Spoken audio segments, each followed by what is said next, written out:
Hello everyone, math वाला श्री सद्गुरु classes में आपका स्वागत है। आज हम आपको प्राचीन ग्रंथ के बारे में बताएंगे। आइए देखते हैं हमारे प्राचीन ग्रंथ कौन कौन से हैं। नंबर 1 है वेद, नंबर 2 पुराण, नंबर 3 उपनिषद और नंबर 4 स्मृति। ये 4 हमारे प्राचीन ग्रंथ हैं। आइए देखते हैं। नंबर 1 वेद। वेदों की संख्या 4 है। कुल वेदों की संख्या 4 है। कौन कौन से हैं? ऋग्वेद, यजुर्वेद, सामवेद और अथर्ववेद। इस तरीके से कुल हमारे पास 4 वेद हैं। वेद को हम श्रुति भी कहते हैं, संहिता भी कहते हैं और वेदांग। वेदांग की भी रचना की गई है। वेदों का सही अर्थ और उच्चारण समझने के लिए वेदांग की भी रचना की गई है। नंबर 2 देखिए, प्राचीन ग्रंथ पुराण है। कुल पुराणों की संख्या 18 है। नंबर 3 प्राचीन ग्रंथ उपनिषद है। कुल उपनिषदों की संख्या 108 है। इसे हम वेदांत भी कहते हैं। देखिए, वेद में वेदांग कहते हैं और उपनिषद में क्या कहते हैं? वेदांत। उपनिषद में वेदांत।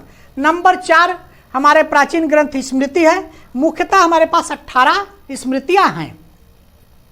देखिए, वेद, पुराण और उपनिषद, इनकी भाषा संस्कृत है। ये तीनों की भाषा संस्कृत है और इनके रचनाकार कौन है? महर्षि कृष्ण द्वैपायन वेद व्यास जी इनके रचनाकार हैं। वेद, पुराण और उपनिषद के रचनाकार जो हैं महर्षि कृष्ण द्वैपायन वेद व्यास जी हैं।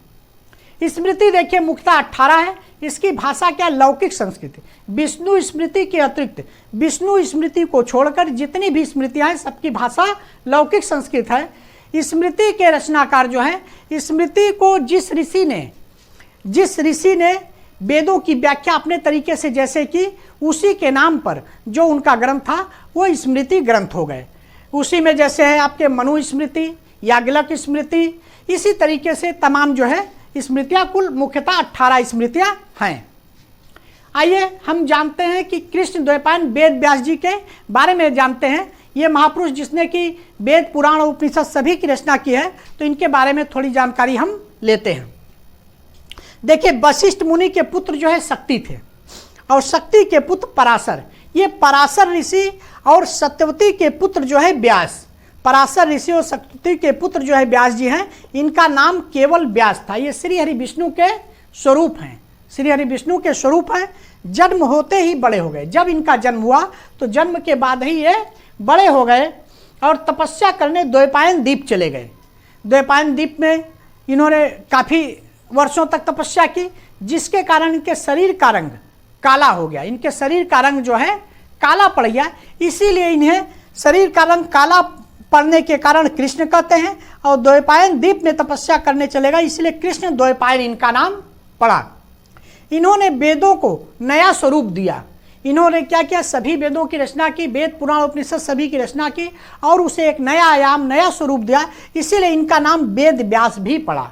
इसीलिए इनका नाम वेद व्यास पड़ा। इनका प्रारंभिक नाम केवल व्यास ही था, तो इनका नाम हो गया कृष्ण द्वैपायन वेद व्यास। इस तरीके से इनका पूरा नाम जो है कृष्ण द्वैपायन वेद व्यास है। ये ब्रह्मर्षि थे। ब्रह्मर्षि का मतलब कि सभी चीज़ों की जानकारी, सब कुछ जानने वाले थे। सभी प्रकार के तत्व ज्ञान इनके पास था। कृष्ण द्वैपायन वेद व्यास, महर्षि से ऊपर ब्रह्मर्षि, तो इनको ब्रह्मर्षि की पदवी प्राप्त थी। आइए देखते हैं वर्तमान सृष्टि और वेद। वेद का वर्तमान सृष्टि से क्या संबंध है? वेदों का अवतरण काल वर्तमान सृष्टि के आरंभ के समय का माना जाता है। जब हमारी वर्तमान सृष्टि का प्रारंभ हुआ या जब हमारी वर्तमान सृष्टि शुरू हुई, उसी समय से वेद भी शुरू हुआ या उसी समय से वेद भी प्रकट हुआ। उसका अवतरण काल भी वर्तमान सृष्टि के आरंभ के समय से ही माना जाता है। वर्तमान सृष्टि में वेद 1 अरब 96 करोड़ वर्ष पुराना है। वेद कितना पुराना है? 1 अरब 96 करोड़ वर्ष पुराना है वेद। देखिए, 1 अरब 96 करोड़ 8,53,117 वर्ष पुराना हमारा वेद है। इस तरीके से हम कह सकते हैं 1 अरब 96 करोड़ वर्ष पुराना हमारा वेद है। विश्व के प्राचीनतम व हिंदू धर्म के पवित्र ग्रंथ वेद हैं। विश्व का प्राचीनतम मतलब पूरे विश्व में सबसे प्राचीन ग्रंथ वेद है और हिंदू धर्म का पवित्र ग्रंथ भी वेद है। वेदों का ज्ञान स्वयं परमेश्वर द्वारा दिया गया है। वेदों का ज्ञान जो है स्वयं परमेश्वर के द्वारा दिया गया है। किसी मानव के द्वारा वेदों का ज्ञान नहीं दिया गया है। वेद को स्वयं परमेश्वर ने ही बनाया और उसका ज्ञान परमेश्वर ने ही दिया है। सर्वप्रथम परमेश्वर ने 4 ऋषियों को वेद ज्ञान दिया। सबसे पहले परमेश्वर ने 4 ऋषियों को वेद ज्ञान दिया। कौन कौन से ऋषि हैं? अग्नि, वायु, आदित्य, अंगिरा। अग्नि, वायु, आदित्य और अंगिरा, ये 4 ऋषि थे जिनको कि सबसे पहले वेदों का ज्ञान परमेश्वर के द्वारा दिया गया। इसीलिए वेद के 4 भाग हैं। कौन कौन? ऋग्वेद, यजुर्वेद, सामवेद और अथर्ववेद। 4 ऋषि हैं और चारों ऋषि के नाम पर एक एक वेद है। अग्नि के द्वारा ऋग्वेद, वायु के द्वारा यजुर्वेद, आदित्य सूर्य के द्वारा सामवेद और अंगिरा के द्वारा अथर्ववेद जो है रचना की गई, बनाया गया। वेद तो एक ही है लेकिन उसके 4 भाग हुए। कौन कौन से भाग हुए? ऋग्वेद, यजुर्वेद, सामवेद और अथर्ववेद। इस तरीके से इन ऋषियों के द्वारा इन ऋषियों ने वेदों को सुना और उन्होंने उसका जो है उसकी व्याख्या की। इस तरीके से ऋग्वेद, यजुर्वेद, सामवेद और अथर्ववेद हुए, जिसे कि संकलित करके महर्षि कृष्णद्वैपायन वेद व्यास ने उसका संकलन किया और उसकी रचना की। आइए देखते हैं। सामान्य भाषा में वेद का अर्थ होता है ज्ञान। सामान्य भाषा में वेद का मतलब है ज्ञान। वेद के अंदर सभी प्रकार के ज्ञान निहित हैं, सभी प्रकार का ज्ञान भरा हुआ है। पूरा वेद जो है ज्ञान का भंडार है। कोई भी ऐसी चीज नहीं है या कोई भी ऐसी विद्या नहीं है जो वेद के अंदर विद्यमान ना हो। देखिए, वेद में पुरातन ज्ञान विज्ञान का अथाह भंडार है। इसमें मानव की हर समस्या का समाधान है। पुरातन ज्ञान विज्ञान का अथाह भंडार है और मानव की हर समस्या का समाधान है। मानव की कोई भी समस्या हो, सभी समस्या का समाधान जो है वेद के अंदर निहित है। आइए देखते हैं इसमें देखिए, ब्रह्म ईश्वर मतलब आत्मा, परमात्मा, सभी का ज्ञान इसमें निहित है। देवता के बारे में सब कुछ इसमें निहित है। देवता के बारे में सभी प्रकार के ज्ञान या सभी प्रकार के देवताओं के जो भी नियम निर्देश हैं सब कुछ उसमें निहित है। ब्रह्मांड के बारे में सब कुछ उसमें निहित है। ज्योतिष, जितने भी हमारे सूर्य चंद्रमा इत्यादि जो भी हमारी ज्योतिष विद्या है सब कुछ उसमें निहित है। गणित, जितने भी हमारे गणित हैं सब टोटल गणित उसमें वेद में निहित है।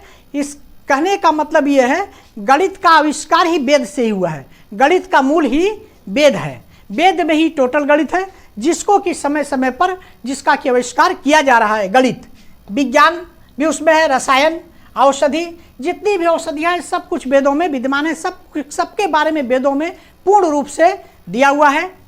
प्रकृति के बारे में दिया है, खगोल विद्या के बारे में दिया हुआ है, सूर्य चंद्र तारे ग्रह नक्षत्र जितने खगोल विद्या के बारे में, भूगोल के बारे में दिया हुआ है। धार्मिक नियम कानून जितने भी हैं, जितने भी धर्म से संबंधित नियम कानून हैं या जो भी और भी धार्मिक नियम कानून है सब कुछ उसमें दिया है। इतिहास के बारे में दिया हुआ है। जितने भी रीति रिवाज के बारे में भी उसमें पूरा दिया हुआ है। आदि सभी विषयों से संबंधित ज्ञान भरा पड़ा है।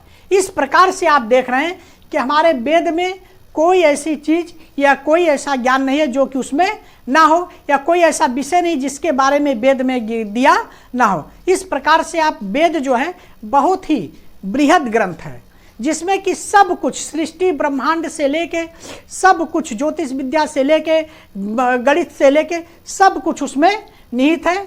वेद जो है बहुत ही प्राचीनतम ग्रंथ और हिंदू धर्म का जो है मुख्य ग्रंथ है। इस तरीके से आप देखिए, श्रुति देखिए, वेद को श्रुति हम क्यों कहते हैं? वेदों के पवित्र ज्ञान को ऋषियों ने अपने स्मृति में संरक्षित रखा।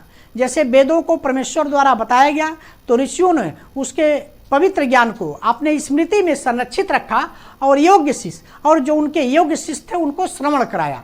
तो श्रवण कराने के कारण इसे श्रुति कहा गया, क्योंकि पहले परमेश्वर द्वारा वेद को जो है बताया गया, वेद की व्याख्या की गई, ऋषियों को बताया गया और उन ऋषियों ने जो है अपने शिष्य को उसको श्रवण कराया। तो श्रवण के कारण इसका नाम श्रुति पड़ा। संहिता क्या है? इन श्रुतियों को इकट्ठा करके संकलित करने के कारण इसे संहिता भी कहा गया है। इकट्ठा करके संकलित करने के कारण जैसे शिष्य को उन्होंने श्रवण कराया और उन्होंने क्या किया, उसे संकलित कर लिया, इकट्ठा कर लिया। इकट्ठा करके जब उसे संकलित कर लिया तो उसी के कारण इसे संहिता कहा गया। और यह महान कार्य महर्षि कृष्णद्वैपायन वेद व्यास ने किया। इस महान कार्य को संकलित करने का कार्य या उसी की रचना करने का कार्य, महान कार्य जो है कृष्णद्वैपायन वेद व्यास जी ने किया। एकत्रित करने के कारण, इकट्ठा करने के कारण या संकलित करने के कारण इसे संहिता भी कहा गया। वेदांग देखिए, वेदों का अर्थ बताने व सही उच्चारण के लिए वेदांग की रचना की गई है। वेदों का अर्थ बताने और सही उच्चारण, वेद की भाषा संस्कृत है और उसमें बहुत ही क्लिष्ट शब्द हैं, आसानी से वो समझ में आने वाला नहीं है। उसका अर्थ सही ढंग से अर्थ बताने और सही उच्चारण करने के लिए वेदांग की भी रचना की गई है। इसकी संख्या कुल 6 है। वेदांग की संख्या कितनी? 6। कौन कौन से? नंबर 1 है शिक्षा, नंबर 2 कल्प, नंबर 3 व्याकरण, नंबर 4 निरुक्त, नंबर 5 छंद और नंबर 6 ज्योतिष। वेदों का सही अर्थ बताने और उसका सही उच्चारण करने के लिए या सरल तरीके से उसका अर्थ बताने के लिए वेदांग की रचना की गई है। इनकी संख्या आपकी 6 है, शिक्षा, कल्प, व्याकरण, निरुक्त, छंद और ज्योतिष। इस तरीके से जो है वेदों के लिए वेदांग की ये रचना की गई है। आपने देखा वेद को श्रुति क्यों कहते हैं, संहिता क्यों कहते हैं और वेदांग क्या है, इसके बारे में आपने देखा। और वेदों की कुल संख्या क्या है? 4 वेद हैं। इसको अभी हम नेक्स्ट वीडियो में आपको बताएंगे। इस तरीके से ये टॉपिक हमारा समाप्त होता है। Thanks for watching. Like, subscribe और शेयर जरूर करें।